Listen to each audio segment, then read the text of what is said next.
নবী সাল্লাল্লাহু আলাইহি ওয়াসাল্লাম যখন ইন্তেকাল করছেন, একদম ইন্তেকালের মুহূর্তে তার গায়ে জ্বর, প্রচন্ড জ্বর, গায়ের তাপমাত্রা বেড়ে গেছে, তাকে গোসল দেয়া হচ্ছে এবং গোসল থেকে উঠে তিনি আবার বেহুশ হয়ে যাচ্ছেন, আবার পানি ঢালা হচ্ছে। এরকম একটা মুমূর্ষ অবস্থায় নবী সাল্লাল্লাহু আলাইহি ওয়াসাল্লাম বলছেন, তোমরা নামাজকে ছেড়ো না, নামাজকে ছেড়ো না।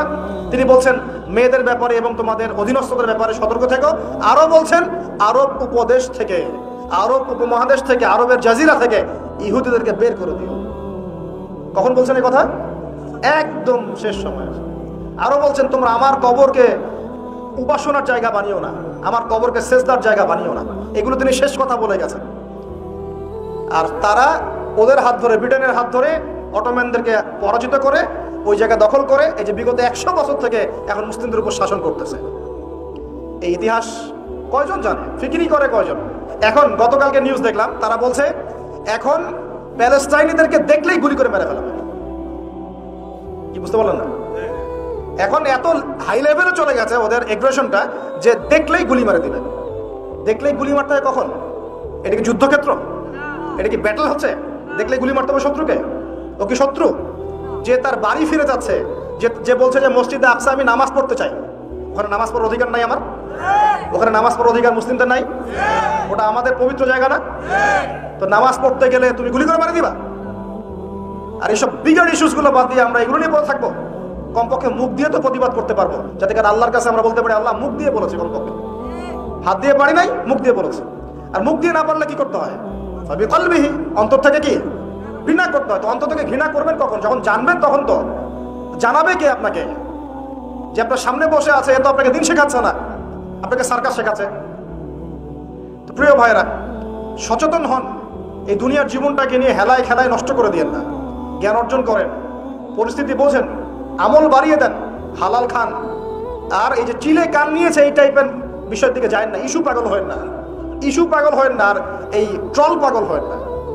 কনস্ট্রাকটিভ কিছু চিন্তা করেন, কিছু কাজ করেন, সৎ কাজে আদেশ করেন, অসৎ কাজে নিষেধ করেন। নিজেদের দেশের মধ্যে বিশৃঙ্খলা সৃষ্টি করেন না। সবার প্রতি কল্যাণকামী হন। মানুষের কল্যাণকামী হয়ে সবাইকে গঠনমূলকভাবে সত্যটাকে তুলে ধরেন। যার ইচ্ছা হবে সে সত্য স্বীকার করবে ইনশাআল্লাহ, যার ইচ্ছা হবে সে করবে না। অ্যাটলিস্ট আপনি আপনার দায়িত্বটুকু পালন করেন। উম্মাহ মাঝখানে বিভক্তি বাড়িয়ে দিয়েন না, ঐক্যবদ্ধ করার চেষ্টা করেন। না পারেন তাও চুপ থাকেন। ঐক্যবদ্ধ করতে পারছি না, কেউ কথা শুনছে না, চুপ থাকেন। আগুন উস্কে দেওয়ার কি দরকার আছে? দরকার আছে? অ্যাটলিস্ট যা আছে তাও থাক, এটাকে আরো খারাপ করার কি দরকার? প্রত্যেকটা সেক্টরে এই সমস্যা চলছে, টপটপট। আল্লাহ পাক আমাদেরকে বোঝার তৌফিক দান করে দেন। আমার কথা কি কষ্ট পাচ্ছেন? পুরো সিচুয়েশন যখন আপনি বুঝতে পারবেন, ধর্ম, সংস্কৃতি, সমাজ, পরিবার, অর্থনীতি এবং রাজনীতি, তখন দেখবেন আপনি ভালো থাকতে পারবেন না। আপনি একা একা ভালো থাকতে পারবেন না। হ্যাঁ, ভালো থাকতে পারবো আমি কিভাবে জানেন? মনে করেন আমি টুকটাক কিছু আর্ন করি, এখন আমি চাল ডাল কিনে বাসায় মজুত করে রাখি, বউ বাচ্চা কাচ্চাকে নিয়ে টুকটাক খাই, মসজিদে যাই আসি, যাই আসি, যাই আসি, ব্যাস এটা আমার কাজ। ঠিক আছে? কারোর সাথে কথাও বলি না, কারোর সাথে এভাবে মিশিও না। আমি কারো ডানেও নেই, বামেও নেই, ওখানেও হ্যাঁ, এখানেও হ্যাঁ, ওখানেও না, এখানেও না, মানে তালগোল পাকানো। আপনি ভালো থাকতে পারবেন, রিল্যাক্স, একদম ভালো। কি দরকার এসব বলার? কি দরকার শোনার? কি দরকার ভাবার? আজই তো চলছে, চলুন। এভাবে চলতে থাকলে একদিন দেখবেন ফিতনা আপনার দরজার সামনে এসে হাজির হচ্ছে।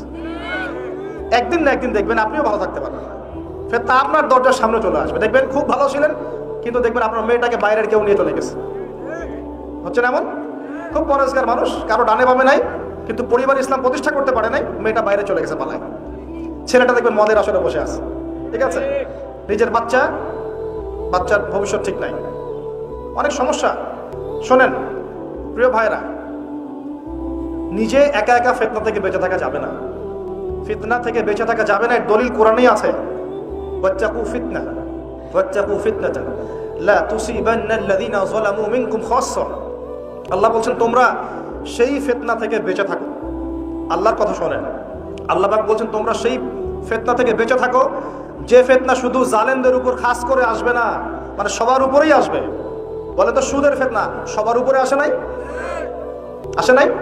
এই যে এক সময় ঘুষটা খুব অপরাধ মনে করা হতো, যে ঘুষ ছি, মানুষ দেখলে কি, জানলে কি বলবে। আস্তে আস্তে আস্তে আস্তে ইউজ টু হয়ে গেলাম, এখন স্বাভাবিক হয়ে যাচ্ছে দিন দিন। হ্যাঁ, দেওয়াই লাগে, নেওয়াই লাগে। এখন ফতোয়া জিজ্ঞাসা করতেছে যে আমার যোগ্যতা ছিল আর এক ভাইয়ের যোগ্যতা ছিল না, এখন যদি আমি আমার যোগ্যতা বলে চাকরিটা পাওয়ার জন্য একটু ঘুষ দেই, জায়েজ হবে কিনা? তখন আবার ফতোয়া দিচ্ছে হ্যাঁ জায়েজ হতে পারে। এই জায়গায় চলে আসছি আমরা, এখন ইউজ টু হয়ে গেছে। আগে একটা ছিল যে ধর্ষণ, অল্প কিছু হলে মানুষের মধ্যে একটা এগ্রেশন কাজ করতো, মানুষ বিচার চাইতো, মানুষ আন্দোলন করতো, অনেক কিছু করতো। আস্তে আস্তে ইউজ টু, হ্যাঁ হয়, দেশে 10-20টা হয় প্রতিদিন। আগে ছিল একজন ব্যক্তি যদি চুরি করতো খুব চক্ষু লজ্জা, চুরি করেছে কেউ জানলে কি হয়ে যাবে। এখন কোনো সমস্যা নাই, সবাই তো করতেইছে, সবাই তো চুরি চামারি করে, আমি করলে কি সমস্যা? আগে ব্যবসা করতো মানুষ, মাপে কম দিলে একটু চক্ষু লজ্জা কাজ করতো, কেউ দেখে ফেললে জেনে ফেললে কি হবে না হবে। এখন সবাই করে আমিও করি, মানে যে সবাই করে আমিও করে, আস্তে আস্তে সব ইউজ টু করে ফেলা হয়েছে। প্রথম প্যালেস্টাইন ইস্যুগুলো নিয়ে মানুষ খুব উদ্বেগ ছিল, হ্যাঁ ওটা আমাদের জায়গা, এটা আমাদের ফেরাতে হবে, ফেরানোর চেষ্টা করতে হবে, ইত্যাদি ইত্যাদি। আস্তে আস্তে আচ্ছা ঠিক আছে, আস্তে আস্তে হ্যাঁ ঠিক আছে ইউজ টু, ওদেরই তো, ওরা শক্তিশালী, আমরা দুর্বল, এরকম। আস্তে আস্তে এই যে অবস্থা, এতে করে শুধু এক শ্রেণীর মানুষ ইফেক্টেড হবে না, পুরো উম্মার সবাই ইফেক্টেড হবে। আস্তে আস্তে এই সমস্যাগুলোর ফলাফল আপনার আমার বাসার দরজায় যদি না আসছে, নাম বদলে ফেলবো ইনশাআল্লাহ।